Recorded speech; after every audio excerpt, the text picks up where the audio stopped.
శ్రీ గురుభ్యో నమః. గురు బ్రహ్మ గురు విష్ణు గురుదేవ మహేశ్వర గురు సాక్షాత్ పరబ్రహ్మ తస్మై శ్రీ గురవే నమః.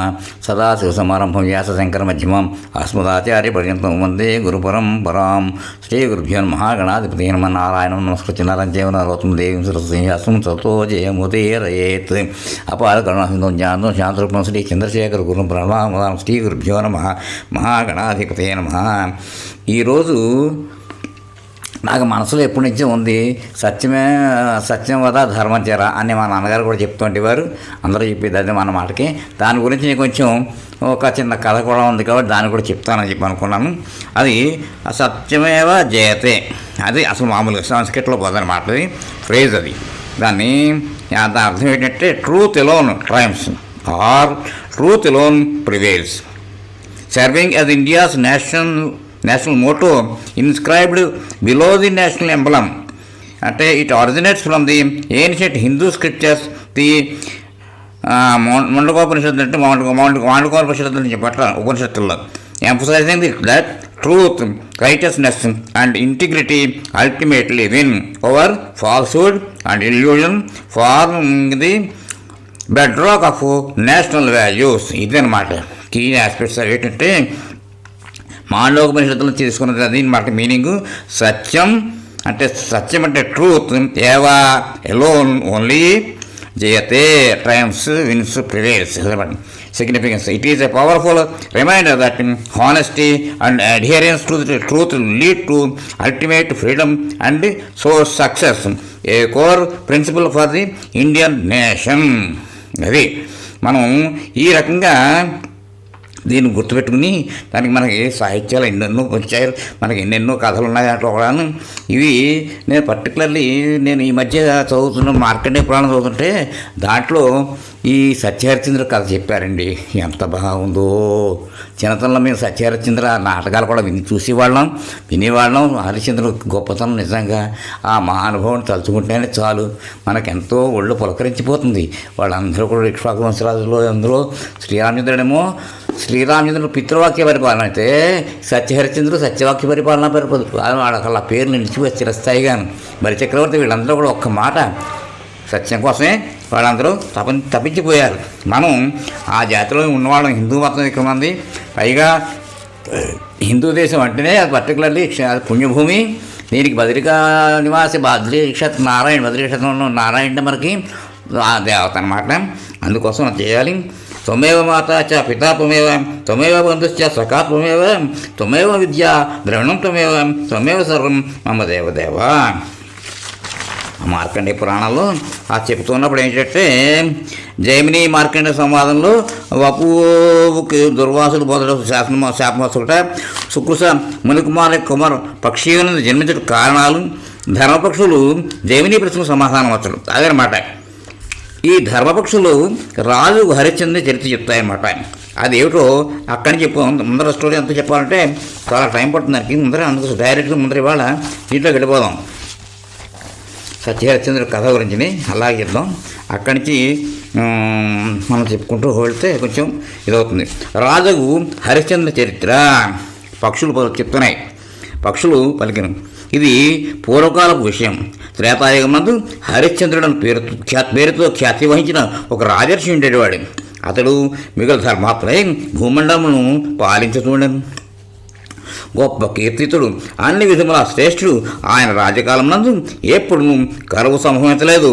ఎవరినూ రోగపీడితులు కాకుండాది. మానవులకు అకాల మృత్యు లేదు. పురవాసులే ఎప్పుడు అధర్మను ప్రవర్తించేవారు కాదు. అప్పుడు ప్రజలు ధనము, వీర్యము, తపస్సు యొక్క మదముతో ఉన్మత్తులు కాకుండేది. పూర్ణ యవ్వనావస్థను పొందకుండా సంతానములు కనిన వారు స్త్రీ ఎవ్వరూ కనిపించకుండాను. ఒకనాడు మహాబాహు రాజు హరిశ్చంద్రుడు అడవిలో వేటకై వెళ్ళాను. అతట వేట వెంట పరిగెడుతూ అతడు పదే కొంతమంది స్త్రీల ఆత్మనాదం విన్నాను. వారు మమ్మల్ని రక్షింపుము అని విలపించుండ్రి. రాజు వేటాడు మానేసి ఆ స్త్రీలను లక్ష్యం ఉంచుకొని పలికాను. భయపడవలదు. నా రాజ్యం కూడా ఈ విధమైన అన్యాయం చేయ దుష్టబుద్ధి గల పురుషుడెవరు? ఇట్లు వరకు స్త్రీలు విలపించే శబ్దం అనుసరిస్తూ ఆ రాజు ఆ వైపునకు వెళ్ళాను. ఈ మధ్యలో ప్రతికార్యం ఆరంభంలో విఘ్నము కలిగిన రుద్రకుమారుడు విఘ్నరాజు ఈ విధముగా ఆలోచింపసాగి అంటే విఘ్నేశ్వరుడు అది ఆయన ఆలోచించాడు. ఈ మహర్షి విశ్వామిత్రుడు మిగులు పరాక్రమవంతుడు, సాటి ఆయన తపస్సును ఆశ్రయించిన ఉత్తమమైన వ్రతము చేస్తూ ఆ భవాది విద్యలను సాధన చేశాడు. మొదట అతనికి సిద్ధులు కలగలేదు. ఆ మహర్షి క్షమ, మౌనం, ఆత్మనిగ్రహంతో ఏ విద్యను సాధన చేస్తుండను అది అతని భయం వలన పీడింపబడి ఇతడు విలపించున్నవై ఇతన్ని ఉద్ధరించే కార్యము నేను ఏ విధంగా చేయగలను? ఈ విధంగా ఆలోచించు రుద్రకుమారుడు విఘ్నరాజు అంటే గణేశుడు మాట గణపతి ఆయన ఆహ్వానించిన చేత రాజు కోపంతో ఇట్లు అర్లగిన వస్త్రపు మూటతో అగ్ని మూట కట్టుకుని పాపాచార్య మానవుడెవరు? నేను బలము ప్రచండమైన తేజస్సుతో కూడి ప్రకాశించిన రాజును. నా సమక్షంలో నా ధనశ్చేత విడవబడి సకల దిశలను దేదీప్యమానమైన బాణములతో సర్వాంగములు చిన్నాభిన్నములు కాగా ఎప్పుడు మేల్కొలను దీర్ఘనిధుల్లో ప్రవేశింపకోరు ఆ పాపి ఎవరు? ఇలా అంటున్నాడు ఆయన పాప రాజుగారు. రాజు యొక్క మాటలు విని తపస్వి విశ్వామిత్రుడు కుపితుడైపోయాడు. ఆయన కోపం వచ్చేసింది విశ్వామిత్రుడు గారికి. అతని మనసులో క్రోధం ఉదయించగా ఆ సకల విద్యలు స్త్రీ రూపమున ఏడ్చూ ఉండేది. అవి క్షణంలో అంతర్ధానం అయిపోయాయి. తదనంతరము రాజు తపోనిధి అయిన మహర్షి విశ్వామిత్రుడు చూసిన అతడు మిగిలిన భయభీతుడైపోయాడు. ఆకస్మికంగా మర్యాకోలే గూడ గతకుగా వణకసాగిన ఇంతలో విశ్వామిత్రుడు పలికిన హోరీ దుష్టుడా నిలువు. అప్పుడు రాజు వినయముతో ఇట్లు మునిచరణకు ప్రణామం చేసి ఇట్లు పలికిన భగవాన్ ఇది నా ధర్మం ప్రభు, దీన్ని మీరు నా అపరాధముగా తలంపకూడదు. మునీంద్ర, నా ధర్మం రక్షించుకుంటేందుకు నేతడైన రాజుకు నా మీద మీరు క్రోధమును వహింపరాదు. ధర్మజ్ఞుడైన రాజుకు ధర్మశాస్త్రంకు అనుగుణముగా దానం చేయవలను, రక్షింపవలను, ధనువు లెక్కపెట్టి యుద్ధము చేయవలను. విశ్వామిత్రుడు పలికాడు నుడువైన రాజా, నీకు అధర్మ భయం ఉన్నచో ఎవరికి దానం ఇవ్వవలను, ఎవరిని రక్షింపవలను, ఎవరితో యుద్ధం చేయవలను శీఘ్రంగా తెలుపుము. హరిశ్చంద్ర పలికాడు జీవనాభివృద్ధి నశించిన శ్రేష్ఠులైన బ్రాహ్మణులకు అట్టి ఇతర మానవులకు కూడా దానం అసగవలను, భయభీతులైన ప్రాణులను రక్షింపవలను, శత్రువులతో సదా యుద్ధం చేయవలను. ఇవి చెప్తున్నాడు రాజుగా జవాబిచ్చారు విశ్వామిత్రుడికి. మళ్ళీ విశ్వామిత్రుడు చెప్తున్నాడు నుడివాను, నీవు రాజు అయినచో రాజధర్మం చక్కగా అరిగిన వాడు అయినచో నేను ప్రతిగ్రహం కోరు బ్రాహ్మణులను నాకు నీ ఇష్ట ప్రకారము దానం ఇయ్యము. అదే సరే విశ్వామిత్రుడు అడిగాడు, ఈ దానం అడిగాడు. పక్షిగణములు చెప్పిన పక్షులు చెప్తున్నారు అలాగే మహర్షి యొక్క ఈ మాటలు విన్న రాజు తనకు కొత్త జన్మ కలిగినదని తలంచాడు. ప్రసన్న చిత్తంతో పలికాడు. అంటే రాజుగారు అనుకున్నాడు నాకు ఒక జీవితం ప్రారంభం అవుతుంది అనుకున్నాడు ఆయన. ఆయన మళ్ళీ అడిగాట ప్రసన్న చిత్తంతో పలికాడు. హరిశ్చంద్రుడు పలికిన భగవాన్, నేను నీకేమిచ్చదును? మీరు శంకారహితులే తెలుపుడు, అది ఎంత దుర్లభమైనను వస్తువైనను దాన్ని మీకు ఇచ్చితనే భావింపుడు తలంపుడు. విశ్వామిత్రుడు పలికిన వీరధర, సముద్రములు, పర్వతములు, గ్రామములు, నగరములతో సహా నీవు ఈ సమస్త పృథివీని నాకు ఇచ్చివేయము. రథములు, గుర్రములు, ఏనుగులు, భవనములు, ధనాగారములతో కూడిన సమస్త రాజ్యమును కూడా నాకు సమర్పింపు.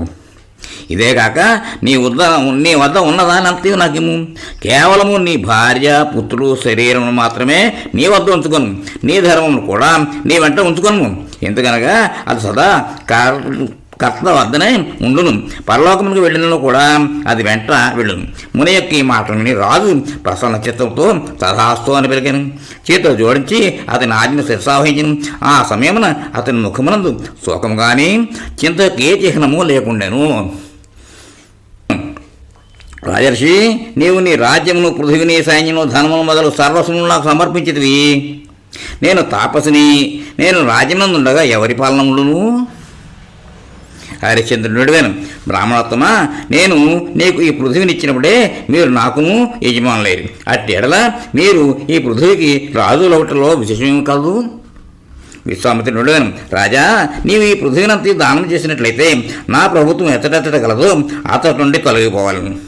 నడుముకు కట్టిన మొలనోలు మొదలగు సకల ఆభూషణములను ఇచ్చటనే వదిలి నీవు వల్కములను ధరించు.